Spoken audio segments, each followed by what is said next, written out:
look at all that money, yeah, the money that they spend. Take another look now and take some time for hemp. And don't cut trees for paper, cause it hurts the environment. Stop deforestation, yeah, it's time for hemp. Oh, an acre of hemp makes 20 barrels of oil. No need for pesticides to poison all our soil. People got no food, they got no clothes, they got no rent. Well, right now it's time for hemp. Whoa, it is. Whoa, mercy, time for a hemp. And I want to thank you for tuning in. And I want to ask you to share this video with your friends and hit the like button if you wouldn't mind. And if you haven't already, subscribe to the channel.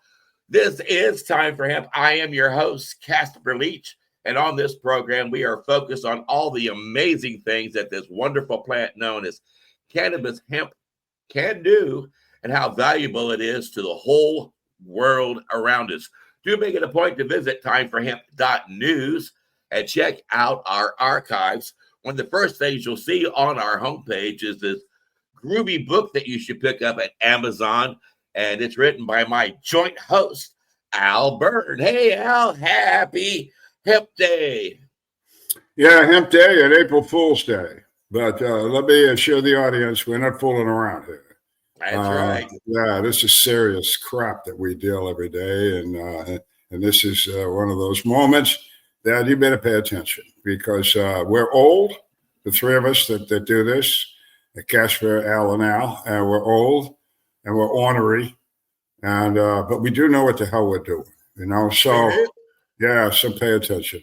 And then go ahead. I want to remind people that anytime you happen to hear the word joint, like joint hosts on the big broadcast, we ask that you fire up your bowls, your vaporizers, your joints, and take time for hemp. I didn't mean to interrupt, Al, but I want to make sure people know that that is part of the program.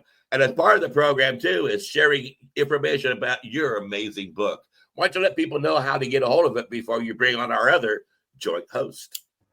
Okay, 2 assignments. Yeah, I have a book. See it there? It's for country and cannabis. The country part is my service in the Navy for 24 years. See, I have if you don't know, this emblem here is what the Navy calls a CB, which is it's a B and it's carrying a machine gun and a wrench and an oil can. And the B part stands for battalion and the C is construction. So construction battalions that work in combat zones. And so that was part of my Navy career. I did that. I love that work because we built things, regardless of what you think your military does. We did a hell of a lot of good work in the 3 years I was with these guys. We built airfields, we built ports, we built oil fields, we built all kinds of things, all for the benefit of our country and probably the world. And they did it right. There was no ecological screwing around with the Navy. They were very, very clean in what we did. So anyway, that's it. And then part of the whole book involves my experience with the military and cannabis, how the military dealt with the cannabis issue during the 60s and 70s, Vietnam, all that stuff. I was in then. I'm a Vietnam vet. And then the last half of the book is basically the 40 years or so now that I continue to work in to make medical cannabis a reality, how it started, why it started, who did it, when they did it. It's a history lesson. I did it for the history because a lot of guys said to me, Al, if you don't write this thing, nobody can. Get it down before you're dead. So I did that. Also wanted to let people know by the book, it's 360 pages. It's a real book. That there were a lot of people involved in this issue, which probably none of you have ever heard of. But if you're going to be a serious hempster, if you're going to do what our guest is going to recommend, you really should know the history of the issue, the people who did what, the people that stayed, that got in the way, There's a lot of that too. So yeah, get the book. It's anywhere. It's Amazon. It's Barnes and Noble. It's Apple Books. It's wherever books are sold. So You didn't tell people the name of it, Al. I did. It's right there. It says For Country and Cannabis. See right there. There it is. Oh yeah, but that's for people who are watching the video, but some people are just listening. Let them know. Oh, well, I'm sorry. I apologize to all those people. For Country and Cannabis. Absolutely. I want to make sure they get a copy out because it is a fantastic book, and I love your work. Thank you, sir. So the secondary reason for the book was education, because in that book, I tried to put in all those pages stories, if you will, about people that were using cannabis successfully for lung cancer, for Crohn's disease, for spasticity problems, multiple sclerosis, cancer, successfully using this herb, and how they did it and why they did it and what happened to them and all that stuff. And it's all real. I didn't make it up. And then the education. I left it there for education. Even if you think you know what you're doing, you probably don't. Read the book. I only make $3 out of it. It's not a big deal for me financially, but it's a big deal for me if I can continue to keep teaching people about this wonderful plant. And that's really the whole subject matter of tonight's interview. We have a nice lady with us from Canada, and she has years of experience in cannabis education, something that I think I pioneered. And so I am so glad to see somebody coming along that is going to take that mantle, that baton, and do some really good work with it. And I've never met this lady, but she comes highly recommended by everybody I ever talked to. So with that, I'm going to introduce our other Canadian. He's also a token Canadian. And being that Casper and I are both in the U.S., and I'm going to let the Canadians introduce the Canadians. So if you will, Al Graham, folks. G'day, guys. How you doing? Hello, and I want to remind people that Al Graham is also another what? Joint host. That's right, exactly. He's also I don't smoke joints in my house, but I do have some cannabis. You keep this up, half the audience won't live to go with us on this thing. Slow down. Well, I'll tell you guys, just so you know, we're in Canada, but we are the last week we've been in Iceland for a while. For those who don't know, yeah, we went through an ice storm here, and there's been a lot of damage done, hydro lines down, trees down. A lot of damage, and yeah. And also for those who don't know, Al Graham has a broadcasting network called Pace Radio Network. Why don't you tell them about Pace Radio, Al? Yeah, Pace Radio Network. We have psychedelic as well as cannabis educational programming. We have a show that's returning briefly. We will be returning back to full time, and we will be broadcasting almost 2 shows a day by the time we're done. Almost. Yeah. Wow. Yeah. All psychedelics, cannabis stuff. It's interviews. There's news. There's it's all educational, right? So. And how do people find it? PaceRadio.net. People advocating cannabis education. That's what PACE stands for. Fantastic. And if you're educating people about cannabis, you are involved. You're people advocating cannabis education, or a person, right? Well, I know you're lucky to have a huge government support system up in Canada of people who are eager to let the whole public know about how wonderful medical cannabis is. Am I right? Well, yeah. there's been hey, I'm happy that we have a program, and it's helped a lot of people, and especially children, because those children's dealing with seizures and stuff like that. They couldn't just walk into a recreational store. A parent can't do that, or a child can't do that. They need to have, access to medical cannabis. Well, let's talk to the lady that will teach us all about why that should all happen. Yeah, exactly. Well, we'll bring in our guest, Shawna Dunbar. She's a certified medical cannabis educator. She's the founder and the executive director of EducaNation Cannabis Education, Inc. And she's also a hempcrete enthusiast. And I'm going to really enjoy this conversation, and I'm sure everybody here will as well. I'd like to say welcome to Time for Hemp, Shawna. Thank you guys so much for inviting me, for having me here. I'm honored to be amongst all this history. You guys have been educating in cannabis for a lot longer than I have. So It's been a hobby. Yeah.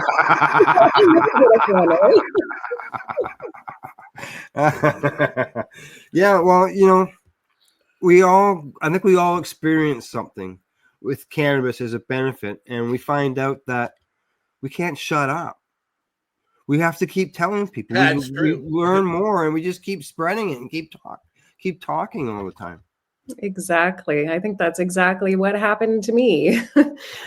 Well, when Jack Hare first told me about cannabis hemp, after you learn it, it's like somebody telling you the truth, and you just got to tell the whole world, and it turns you on fire. And really, because of what Al Graham said, I haven't been able to shut up when I hear somebody talk about how marijuana is bad for you, cannabis will destroy you, hemp needs to be. I just perk right up and go, excuse me, I don't think so. Now, one of the things that really struck me about your bio is that you are a professional cannabis educator. Is there a university that you attended? I want to know. I want to sign up for that. How did that happen?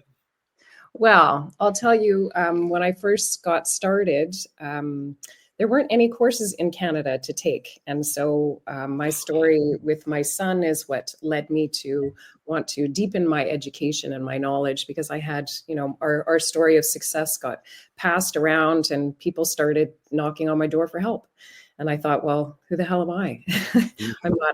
I'm not a doctor. I'm not, how can I want to help these people like I help my son, but I needed some sort of certification. So I found Green Flower in the US. At the time, I'm trying to think what year it was that I took that program, somewhere in the range of 2014 to 2015, 16, somewhere around there. I don't remember. But it was the only course that I could find of its kind. And I have to say that it was very thorough. I learned a lot. It covered all the bases. It gave me a certification. I know that they went on to sell that program. It's now available in different universities in the US. It was really a great program, and I thought we need to get that here in Canada. I also took a course with Dustin Sulak, so he had several certification courses, so I took those as well. And then finally, I found a certification course that was offered through the School of Naturopathy here in Quebec, Canada. Wasn't a great course, to be honest. I didn't really learn anything, but I was grateful to see that cannabis education was starting to come to Canada. So I took that course. So that's where I have my basic certifications from. And that's kind of where the idea of EducaNation started, with just wanting to have something equivalent or maybe even better here in Canada, so that Canadians could get their certification. We do not have government recognition at this point. So I liked your little crack there earlier to Al. We certainly have our medical system that's been in place since 2001, and then recreational legalization came in 2018, which I think kind of muddied the waters for medical patients, to be honest. I think it's gotten worse rather than better, but at least those systems are in place. However, the education isn't. We often hear, whether you're talking to producers or you're talking to the government or any organization that's involved in the cannabis industry, everybody says, oh, education is so important, but nobody's doing it. Nobody seems to be doing anything about it. We hear all this kind of like harm reduction stuff, and we're still clinging to the drugs are bad. This is, you remember those Nancy Reagan commercials? I do.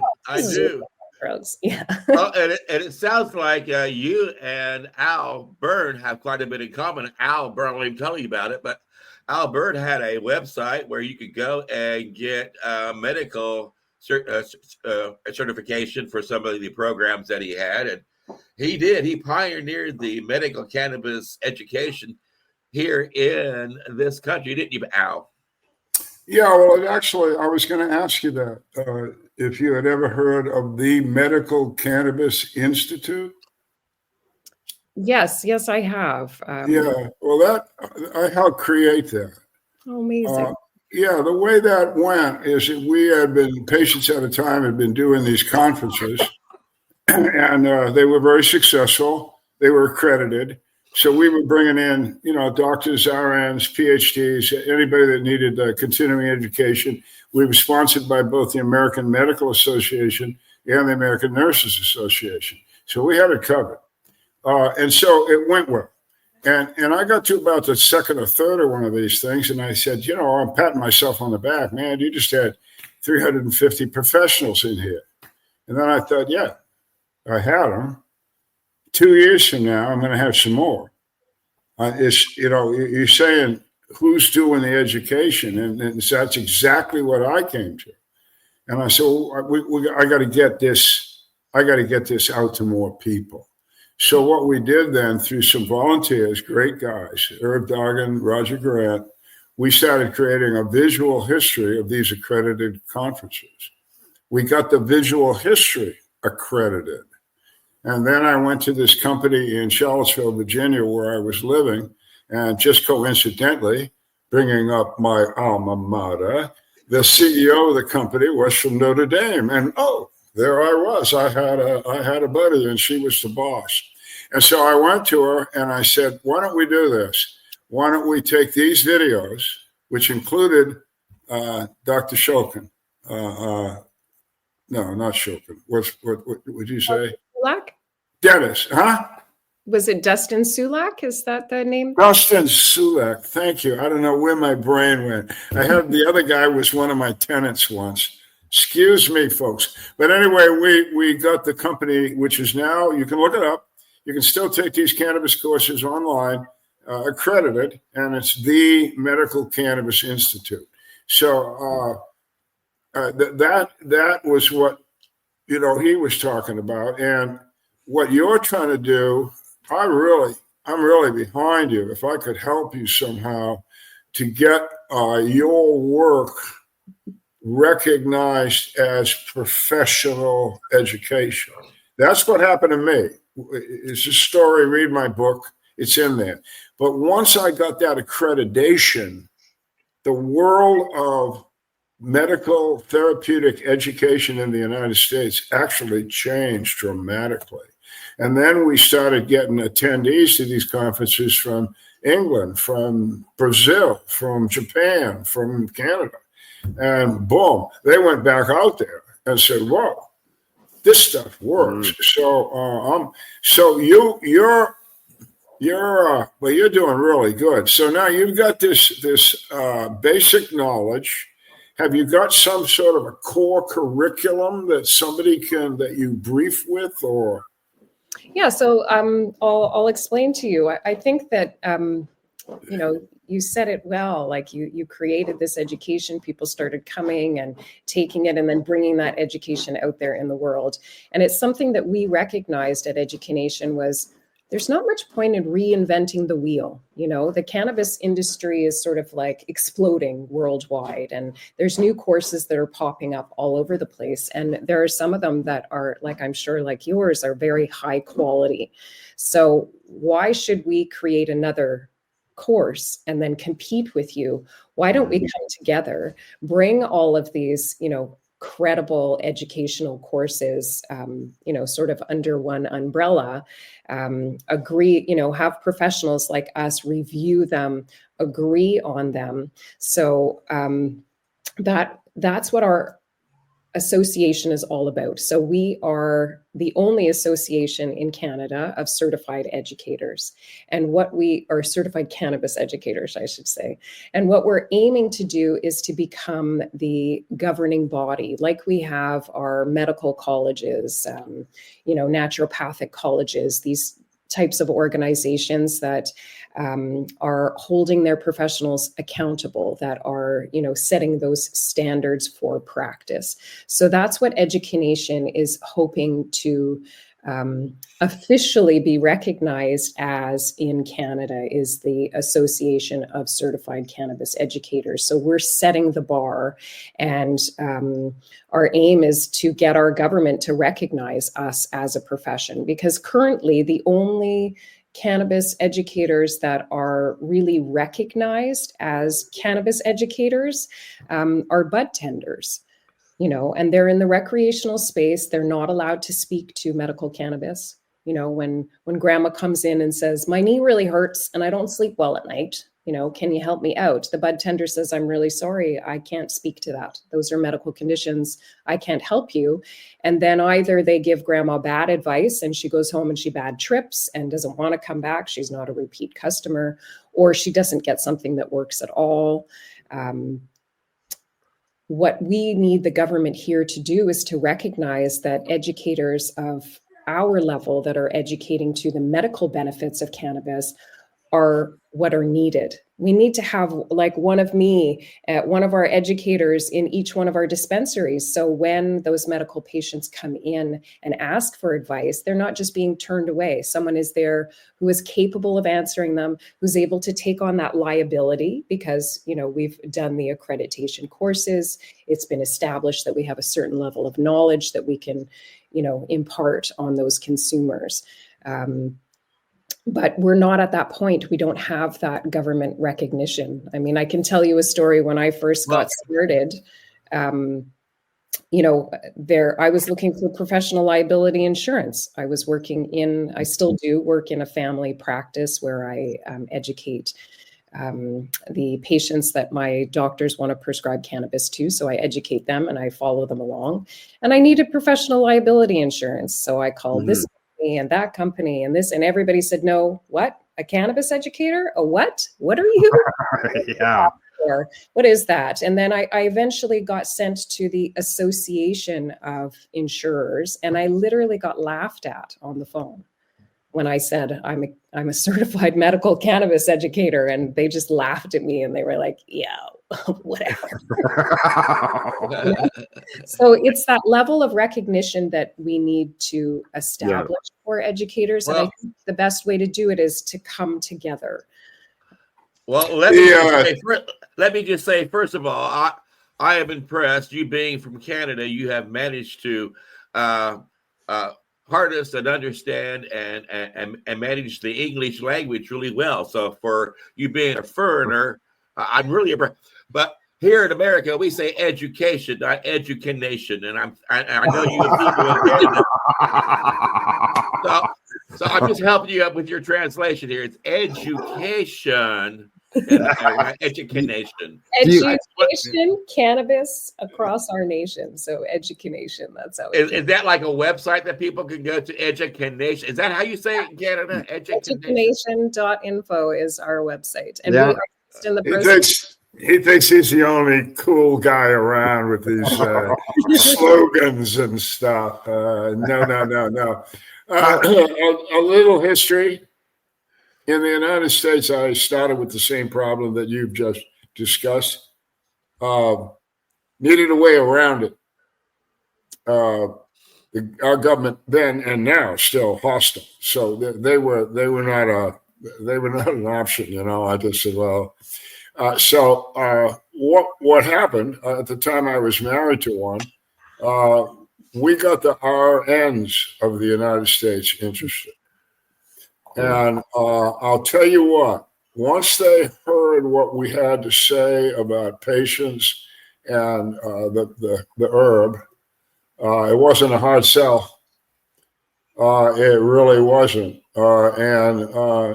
Just so you understand, and so if you want to look at this approach in Canada, or maybe you already have, we'll talk about it, but I certainly would lean that way, especially now because you've got the American Nurses Association has twice put out a demand, if you will, that if you're a nurse in America, in the United States of America, and you're you have to be an expert in medical cannabis applications.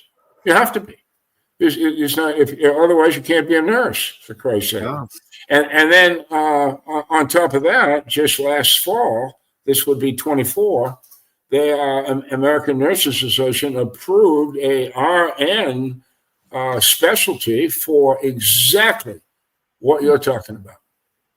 So the protocols down here are there for you to use, and I can't imagine that the Canadian Nurses Association wouldn't pay attention to your. Well, go ahead.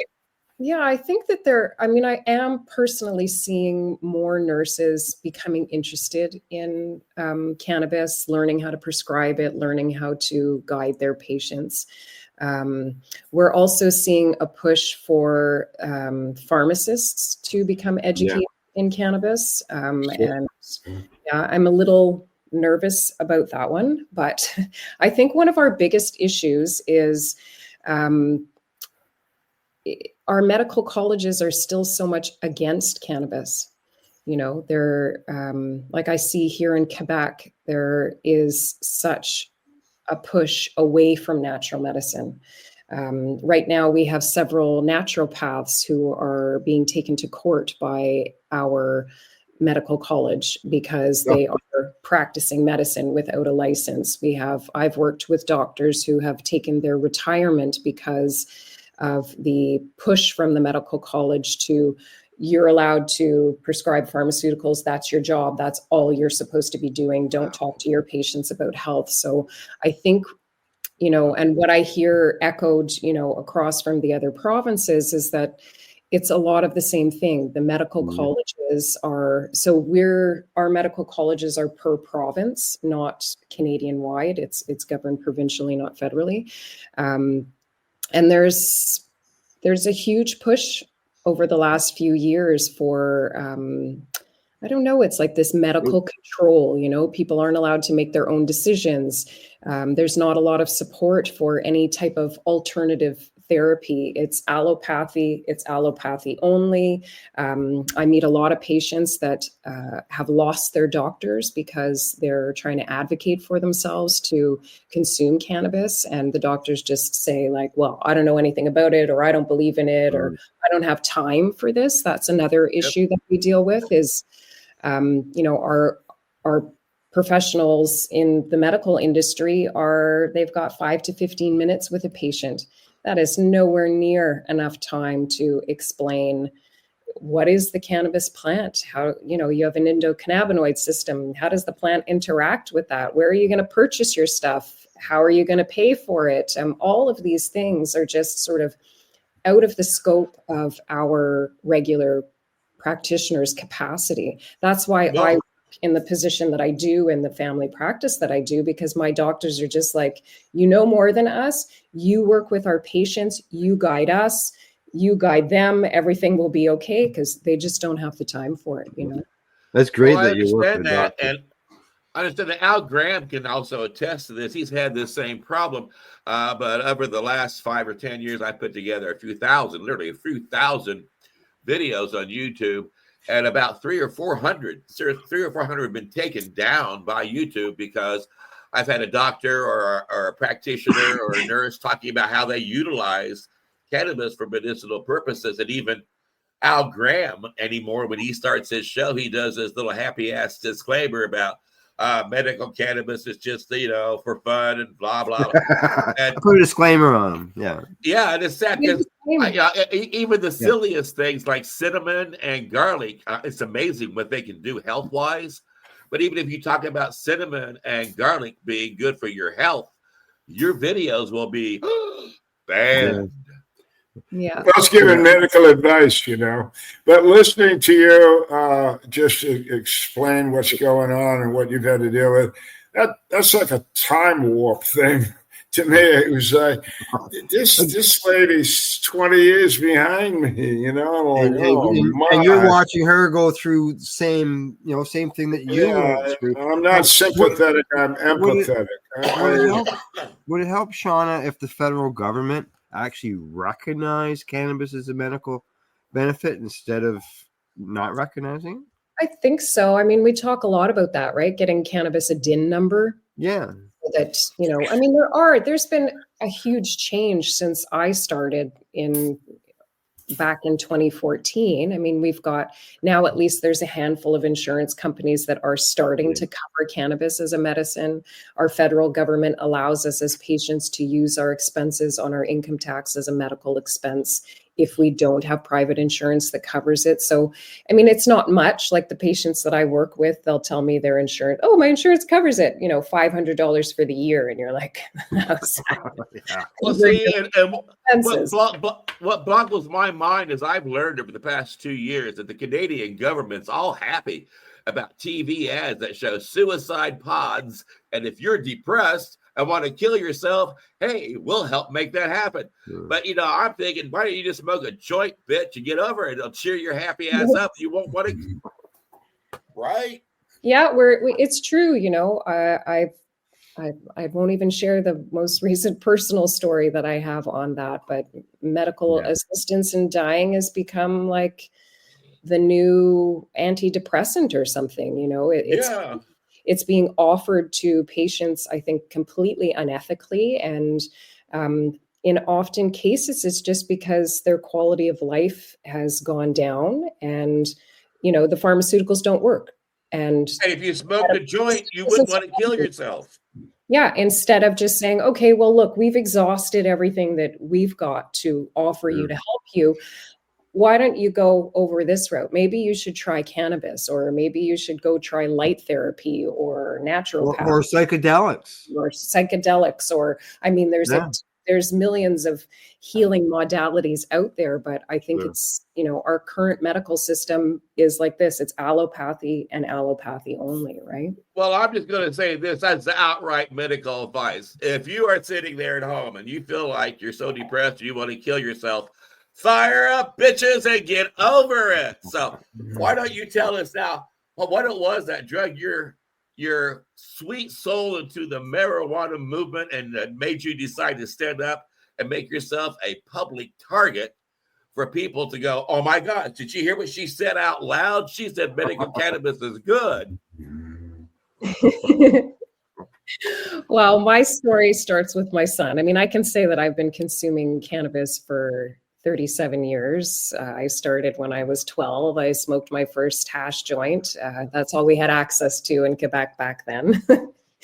But I didn't really know about the medical benefits of cannabis, other than, maybe I heard that it was good for glaucoma, and I might have used that as an excuse for my consumption at some point as a teenager. But it wasn't really until my son, his epilepsy started when he was 3 years old. His first seizure lasted for more than 20 minutes. I had to resuscitate him 3 times. It was not a great day. And, thankfully both my kids were having a sleepover in my bed because my husband was away on a fishing trip. And my son had his first seizure while I was just crawling back into bed after having let the dog out. And I had taken all my life saving, used to be a lifeguard. And I was like, okay, as long as it doesn't last more than 5 minutes, we're okay. And then 5 minutes passed and I woke my daughter up. I said, go call 911, put the dog in the bathroom and then run next door and get your grandparents. And yeah, thankfully my son was next to me, because had he been in his own bed, I don't know what would have happened, but I resuscitated him 3 times before the ambulance arrived. I was told he was going to have brain damage and all of these things. He was perfectly fine. Once he woke up and came to, he was all right. But we went the pharmaceutical route. Like, we did what we were told.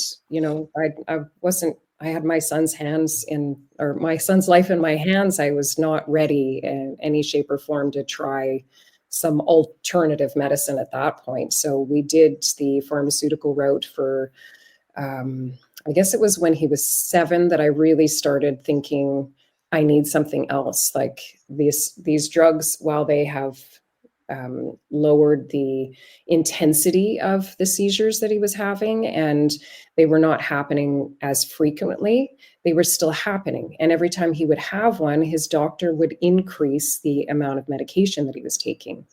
So by Wow. the time he was 7, he was taking the maximum dose of an 18-year-old. Oh, And Jeepers. yeah, and pharmaceuticals come with side effects. Yeah. And yeah. side effects that I wasn't aware, it wasn't written on the list, but I found out from another neurologist was his memory. It was affecting his memory. So it was like he'd come home from school. Oh, Where's my. your lunchbox? Do you have homework? Do you have? He was always like, I don't know. I don't remember. And I was, as a mom, like, I'm going to strangle him and throw him out the window. Why can't he remember anything? Only to find out that it was the medication. So I started researching alternatives. I looked at homeopathy. I looked at everything, every herb, and we don't use pharmaceuticals in my house except for that one that he was taking for his epilepsy. And the only thing that I came across that seemed to make any sense and had, any substance to it was cannabis. But I couldn't find what cultivar was I supposed to be using. Is he smoking it? Is he taking it orally? How much is he taking? How often is he taking it? I just couldn't get to the bottom of, get the answers to these questions. What year would this be at? Approximately, just to give us a timeline zone. 2013, 2014. Oh, okay. All right. Started. Yeah. And I was introduced to Corey Yelland. She introduced me to a doctor in Europe and this person here and that person there. But still, I was not getting those specific bits of information that I wanted. And so I just kept researching. I wasn't putting my son on cannabis at that point until there was actually a shortage of his medication, his pharmaceutical, because it's a benzo. So it's highly restricted by the government. They only produce a certain amount, but the one that he was on was being prescribed more and more with the rise of epilepsy in kids, and it had the least amount of side effects. So suddenly there was a shortage, and that shortage ended up lasting a year and a half. Was offered to us was, here's 3 more pharmaceuticals. One is going to cover the potentially deadly withdrawal symptoms from the and then the other 2 are maybe going to manage the epilepsy.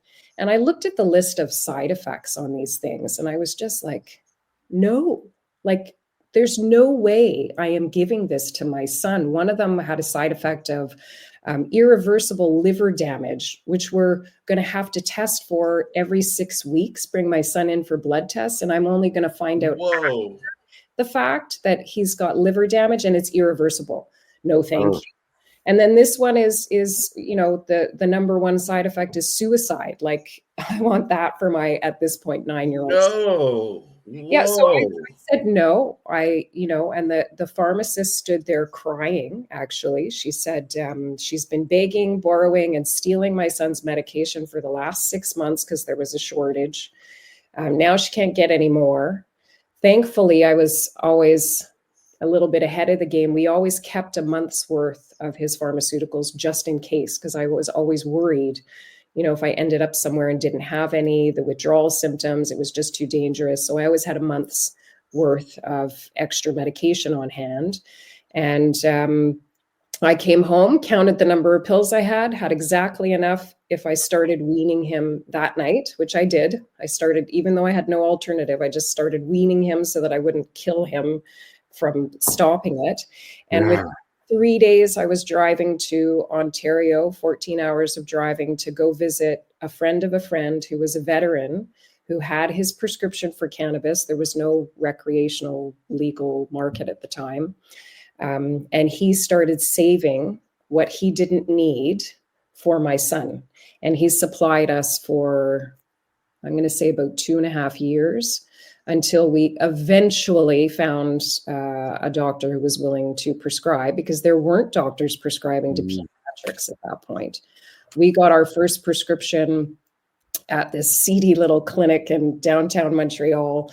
I went with my 9-year-old son in tote, and we get there, and there's a lineup of gang members, all have the same, sleeve of tattoos, all have the same broken arm. They all had I think their left arms were all broken.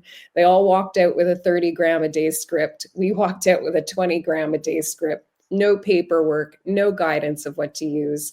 the doctor had said, in the little closet on the screen that we met on, was like, good job, Mama Bear, just keep doing what you're doing, because I'd already been medicating him. Wow. And that was that. And we left, and I thought, what the hell? Like, Yeah.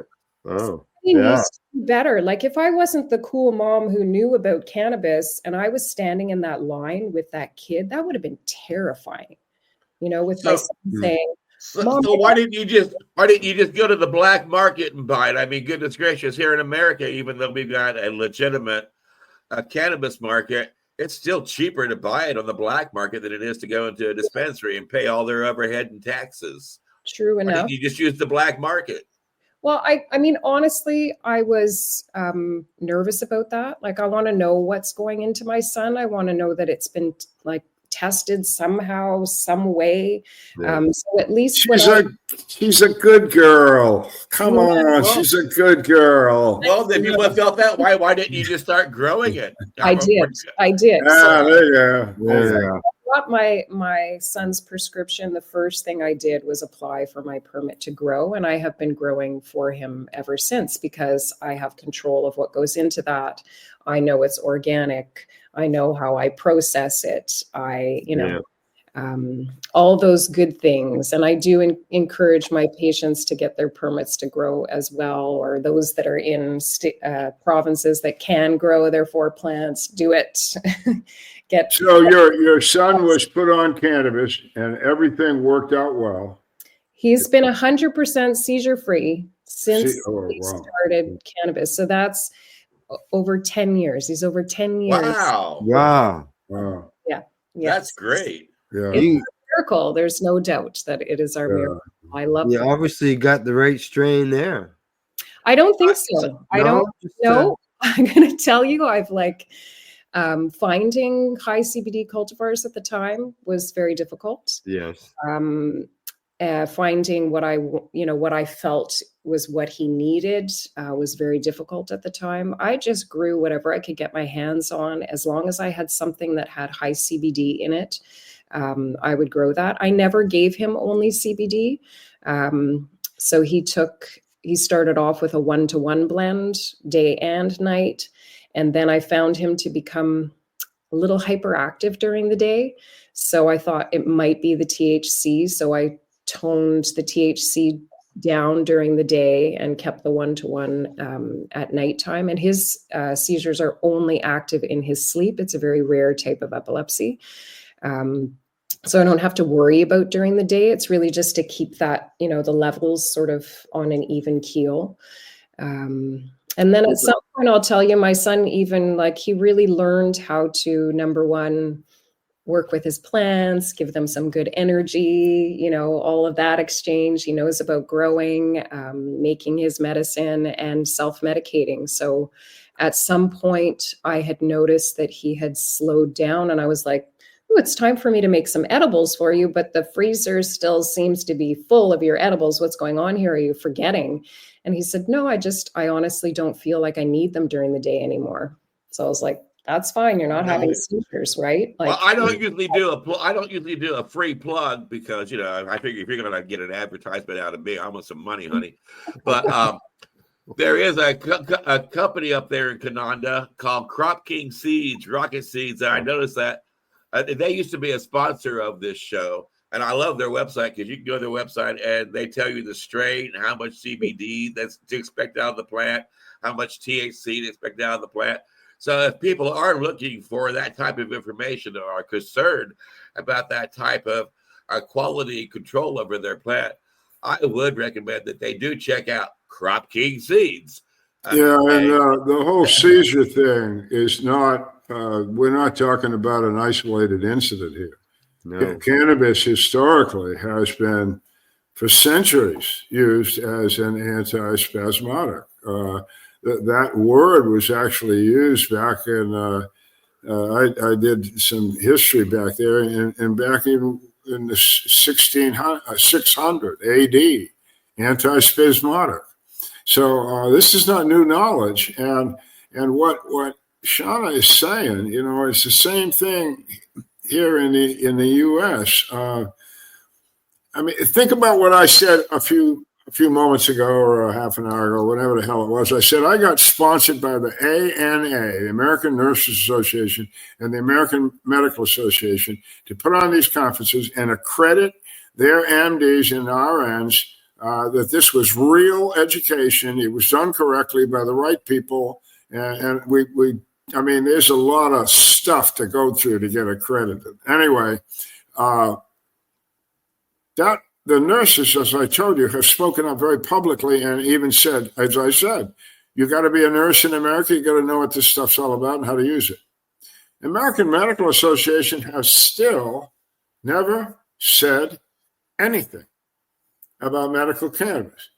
Now, I mean, I'm going back to 2000 when I started this stuff. 2000, a long time ago. And so they gave me permission to teach this under their authority. They gave me the authority to do this, and I did it, and they approved it, and we did it again and again and again and again. But here's an organization that's approved the education, but publicly has never said anything, and that could be what you're up against in Canada.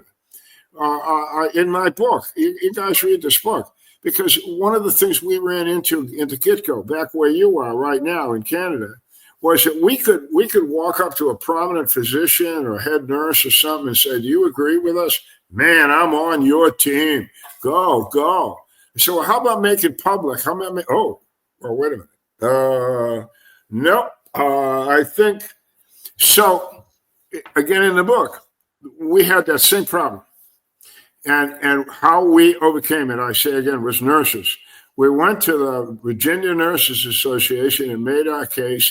And that organization, 7 women sitting in a room, board of directors said, yes, we agree with you completely. That if you're a nurse in Virginia, you know how to use this stuff as a medicine. And from there, it exploded in the nursing world. Exploded.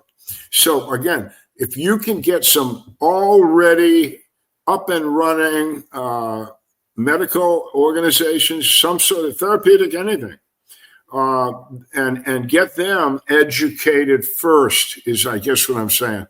Don't waste your time on politicians. To me, that's just BS. Help anybody that's in the public, certainly. Give them all the information you can get, but concentrate on medical professionals that are going to be sympathetic to your goal. The other thing that I did in the past, and you can do in Canada very easily because they've already got a way in there, is the veterans. You were taken care of by a veteran. That's what veterans do. They take care of people they like. But the veterans in Canada, as I understand it, get their medicine, their cannabis medicine, from the Canadian government. Not only do they get it from the Canadian government, they get it delivered to their home by FedEx or UPS or somebody. So the issue of cannabis in Canada has already been resolved, from my point of view, with the veterans. They want, the veterans are going to tell you this. You heard it here first. A veteran considers nurses, firefighters, and police their brothers and sisters. Whether they say it out loud or not, they mean it. So if you start saying, well, wait a minute, how come these guys are the veterans? I think you should have this stuff. Thank you very much for giving it to them. What about the cops? What about the firefighters? What about these nurses? They get all stressed out. How about them? What's wrong with you people? We use that very, very successfully, and are still using it. We aren't done, but so I'm just trying to throw out ideas and show you that you're going in territory that's already been looked at. We did find solutions. Everything's got to be, but you need help. And I again say some sort of cannabis education into the professional medical establishment would be your best guess. Yeah. And Al's right, because I think help will soon be on the way. I want to talk about your website here right away, but Al's right. I think help's on the way because when Canada becomes our next state here in America, all your laws will change, right? And then you'll be able to get medic, right? So, but until then, Hey, we just lost half our audience. Shut up. Okay. Until then, when we come to your website, what benefits do your website offer to people who are trying to deal with this? Well, currently our website doesn't offer a whole lot other than some links out, but I will tell you that in the next few weeks, I have been working behind the scenes at revamping our website. And one of the things I'm really excited about is we have a page, or it will be published soon, the page with our educational resources. So we have free educational resources that are available Nice. on IMD Health, which is here in Canada. It's known as CloudMD in the US, though they are under a name change right now. But they are platforms that are used predominantly by healthcare providers to educate their patients. And we are their primary source of cannabis education. We've been on their site for 5 years now, which is great. So we're always creating new basic 101 modules that can be accessed by healthcare providers, by patients, by the public. Anyone can access them. We also have them published on Elion Med and on CanMar.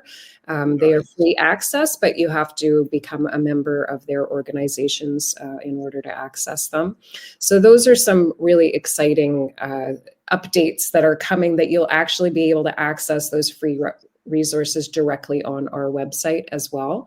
And we've got other resources that are there for, like Canna's Keys, you see there, that they're one of our partners. And I adore Canna Keys. Uwe Bleshing, his book, The Cannabis Health Index, was like the first cannabis book that I read from cover to cover, I think 3 times when I initially got it, like just sucking up all of that information.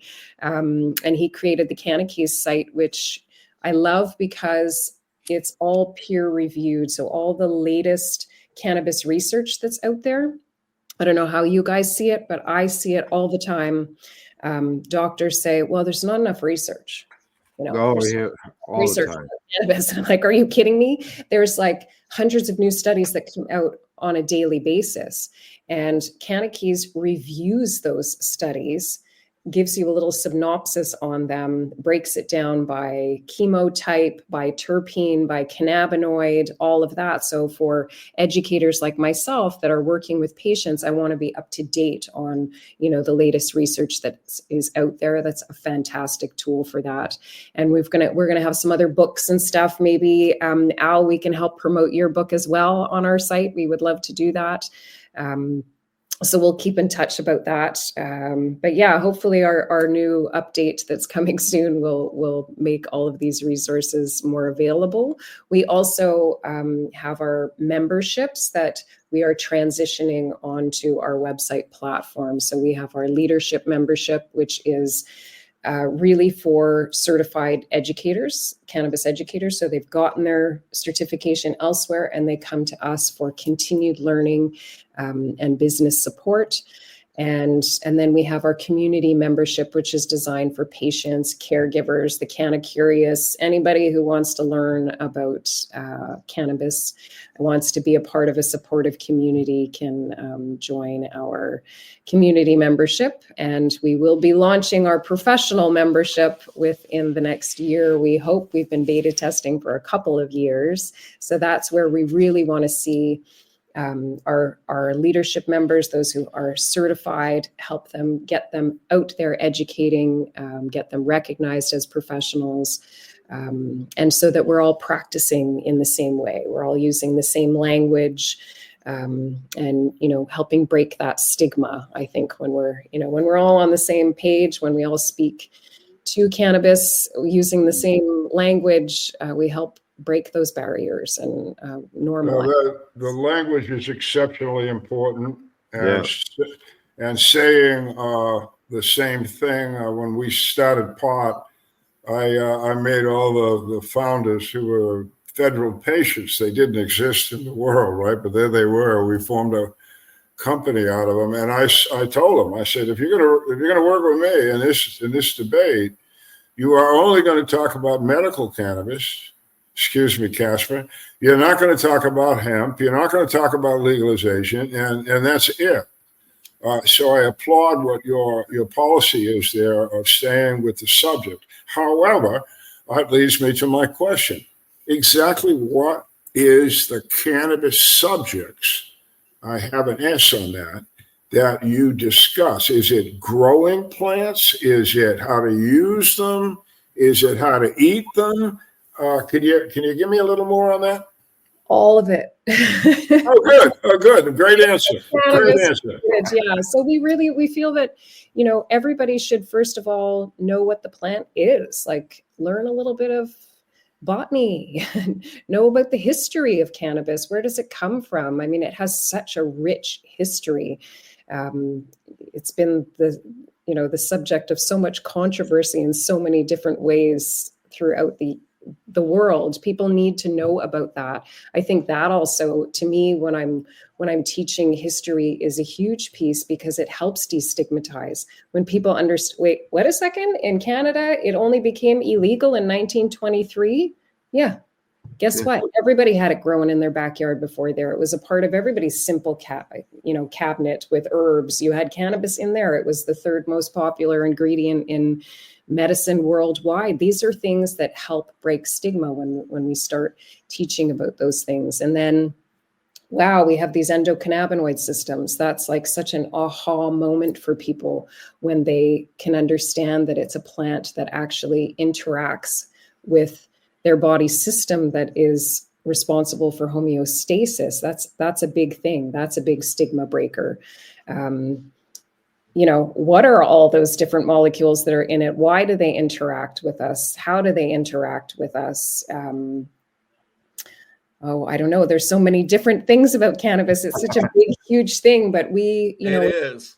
If you learn about if you check out our modules on IND Health, I'll send you guys a link. You'll see that it's all basic 101 stuff covering, like, okay, what are cannabinoids? What are terpenes? All the basics that people really should know. It should be common sense. I think that we need to get to a place where when you go into elementary school and you start learning biology and you start learning about your body's systems, we should be teaching our kids about their endocannabinoid systems, right? I agree. Let me tell you a story on that one. So my grandson's up in New Hampshire. He plays hockey. He's a hockey player on a college team, and he's got a girlfriend.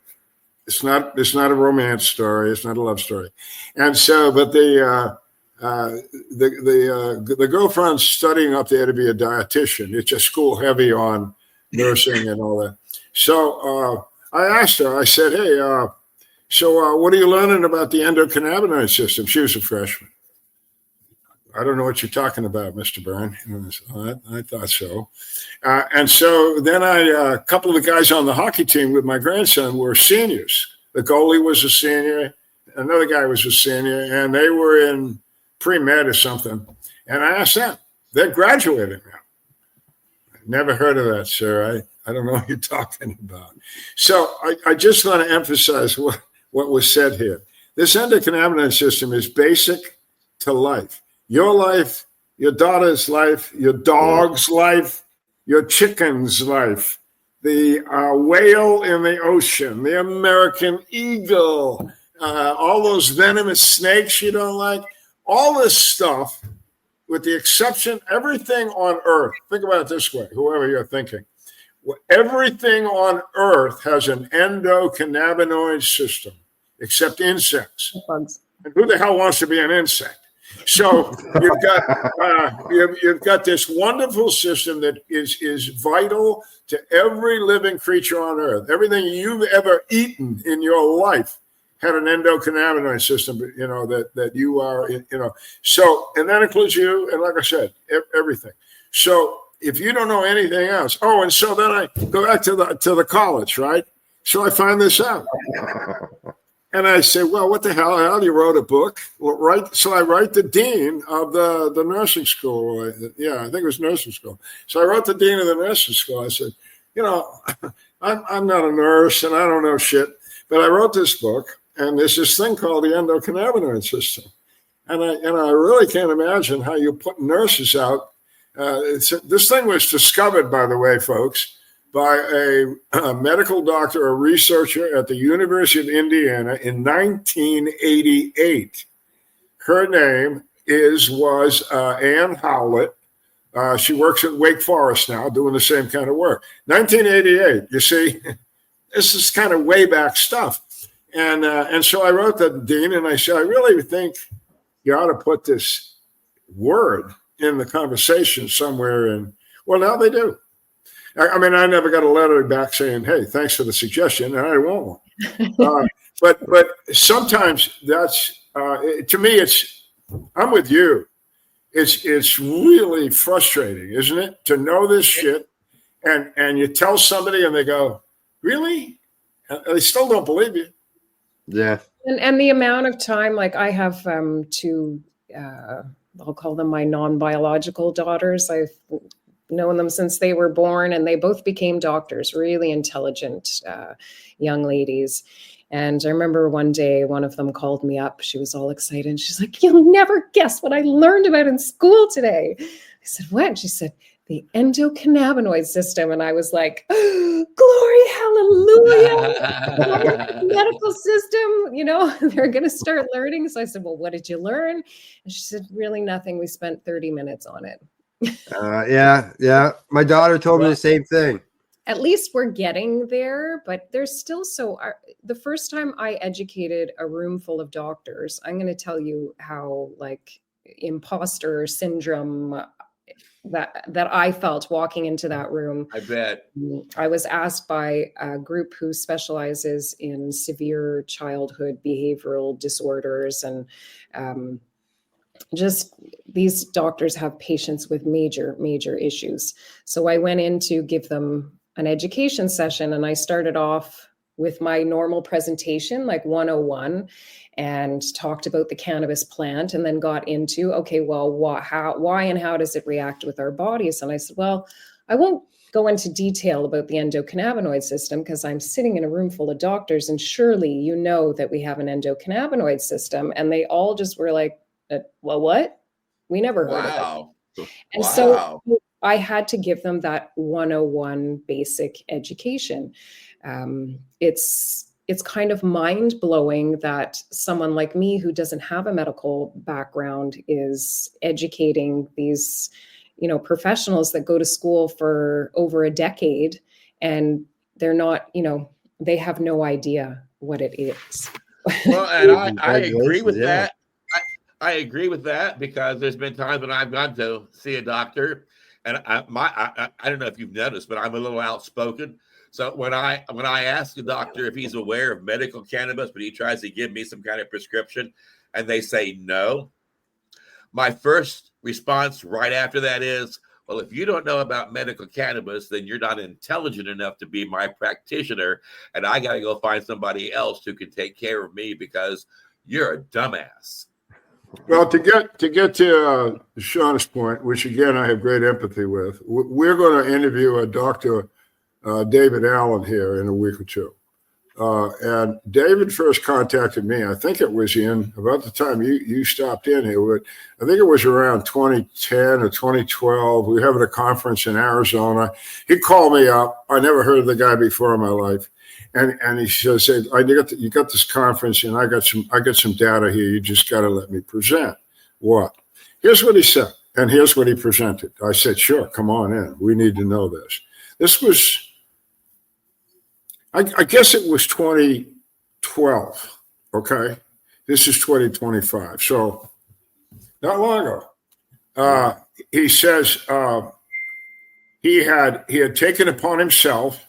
He was a professor at some medical school. So he got his seniors or his grad students or something to call every single medical school in the United States. I believe at the time there were 157 of them. And he asked them, he had them ask whoever answered the phone, whoever they got to, if they had courses for doctors on medical cannabis use, therapeutic use, or the endocannabinoid system. The answer was no. there was not one single medical school in the United States in, I'm going to say again, 2012, that had a course in either one of those subject matters. Now, in 2025, there's about half and half. The nursing community is much far advanced. They're more in the 80 something. If you go to nursing school here, you're going to hear this stuff. And don't give up on pharmacies. The pharmacy schools in the United States, the University of Vermont's pharmacy school was the second school in the country for those kind of professionals, the doctors, nurses, to put in a course. So they're into it. They understand how they need to know, and they're needing to know. But again, to just emphasize Shawna's point, the educational level is terrible. And what Casper just said, if you're here in 2025 and you don't know anything about cannabis, what the hell's wrong with you? You know, aren't you paying attention? How many people, you know? And prohibitionist though. Well, you know, All right, now. Anyway, Shawna, tell us more stories. Tell us Actually, we've hit the 1 hour mark, and it's time to roll it out so we don't lose our audience before we lose ourselves. I've got something that we haven't covered yet that I mentioned in the intro. All right. I mentioned that Shawna is an educator and all that stuff in the cannabis end, but I also mentioned she was a hemp enthusiast, and she works with her house. Tell us about your house. Yeah, so I love cannabis so much that I decided to build my house out of it. Is what it comes from. A few years ago, there was during the pandemic, there was a big surge of our population exploded by 25% in the first 2 weeks of lockdown. And so things started to get a little tight in my tiny little town. And my husband and I decided that we needed to find our little piece of peaceful pie. So we moved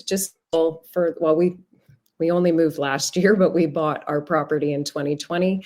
We bought a nice little 11 acres, and I started researching because I felt that here we had an opportunity. We were building from scratch. So I have the opportunity to make some well-informed decisions for my family's health and for the sustainability of my buildings. And so I researched like all sorts of natural buildings, straw bale, rammed earth, cob, this, that, the other thing. But when I came across hempcrete, I was like, wouldn't that be cool if I could build my house out of cannabis? And the more I researched it, the more I realized that it was really the best option. You know, it's fireproof. My walls filter my air. You know, it's pretty much bug and rodent proof. It manages moisture, so I don't need vapor barriers. I don't need an air exchanger. It's just a really awesome product. And because of the lime component and the fact that, you know, the hemp herd itself continues to sequester and draw in carbon, the lime actually recarbonizes over years. And so my walls become stronger as they age. So I'm not leaving a house that's going to crumble to my kids. You know, if you look at the way the average house is built to code right now in Canada, it has a 40-year lifespan before it starts to fall apart. And I can guarantee you that the first issue you're going to have is a moisture issue. So, but my house in 200 years from now is going to be stronger than it is now, and it manages moisture. It's not, you know, trying to keep it out. So, we're still working on it. I still have a lot of work to do. It looks pretty in the background, but did you find it affordable? Yeah, comparatively speaking, material wise, it's like any other, it's an insulation, right? It's not used really. So, you know, financially speaking, as far as materials go, the drawback is the labor. So there are companies that are making hemp blocks, That's really interesting for people because you can build a house very quickly. The way we build is cast on site. So our studs are buried in the middle of the wall. And then I put my formwork on either side with spacers, and I load my hemp in. I tamp it down. I can send you a little video of it, and you go like round and round the house. You move the formwork up as you go. It's very, very labor intensive. So if you're paying somebody else to build your house, you might, in the long run, it might be slightly more expensive to go with hempcrete. But my husband and I built ourselves. So we had, I had a few laborers. I had my kids' friends that came and helped on the hempcrete. I had a girlfriend who came and helped me with, like, I don't know, we'd come up on the weekends with our chainsaws and cut trees down and stuff like that before we started building. And Where'd you get it? Where'd you get the hempcrete? Yeah, so that's one of my biggest issues, and that's why I've become such an enthusiast of, sustainable building practices. The supply chain sucks. Like, it's terrible. So the first year we built our garage, and I had to get my hemp from France. It came in from France. Yeah. And if you can imagine, the carbon footprint, because it comes across via boat, is less than it would have been had I shipped in from out west or something. But when I was ready to build my house, I was like, there's no way. My hemp has to come at least from Canada. I tried to work with Danica Dunseth, who is a hemp farmer in Ontario. She's a young woman. I so wanted to support a female hemp farmer and buy her herd from her, but it just logistically, we couldn't get it working. But thankfully, I was able to order my hemp herd from, I think it was Rocky Mountain Hemp out west. So at least it's Canadian hemp that's in my walls in the house, not from France. And I am working, advocating for the idea of a recycling program, because currently we have over 1,000 licensed producers in Canada, and Health Canada requires them to dispose of their biomass in black plastic garbage bags, which go to the dump. What? Well, I can tell you, I understand why it is important to get your supplies from Canada instead of France, of all places, because right now they're jumping up and down and screaming about us returning a statue they gave us 200 years ago. I can see them coming back and taking your house. Oh my God! So no, seriously. So now is the hemp building industry growing there in Canada, or are you like one of 2 houses or one of 5 houses built of hemp? It's definitely growing. There are 2 hempcrete builders here in Quebec that have been doing it for a while. One of them got his training in France, but he's been building here in Quebec hempcrete buildings for over, I think he's 23 or 24 years. So they're around. There are hempcrete houses around, but you don't really see them. You don't really hear about them. I think it's starting to gain popularity, but in order for that to happen, it needs to be more accessible. And presently, it's like I was supposed to, this summer, I got asked to consult and help get 2 other builders started off on their hempcrete homes. So I was going to go in and train them how to do the hempcrete, get them started off, and they just pulled the plugs on their projects because of supply issues. They're having to bring it from across the country, and the shipping is extremely expensive. So do you know Andrea Herman? Oh, the name sounds familiar. I'm terrible. Oh, jeepers, you should, because she's a pioneer in the hemp community, the cannabis community. She helped pioneer hemp building industry there in your soon to be state, and she helped to establish a couple of companies as well that pioneered building homes out of hemp. Is she not in the Midwest? I think she comes into Manitoba, and from what I can remember from years ago, back in the 2015 or so, when she was she had a show on Time for Hemp, did she not? Yes, she did. Yes, that's how I Yeah. learned about. She's a Wow. bright mind, a very caring individual, got a charming personality, a great sense of humor. If you get a chance to interact with her, she's very knowledgeable, and it'll probably be a real benefit to your community.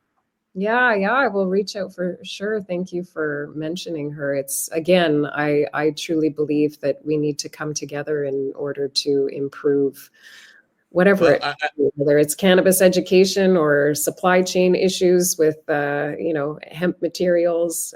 Coming together is our best way to overcome those and I challenges. agree with it. When you do reach out, tell her I said HIGH bitches. We got to wrap it up now so we don't lose our audience. We want them to tune in every week to know how important it is to take time for hemp. Let's do a round robin of hello and goodbye. Thank you so much for having me. It's been an honor to meet you guys, and I will be tuning in for sure. Tell them your what's- website. Tell them On your my website. website, EducaNation at Spell it because you all talk funny up there in Canada. We don't know your language.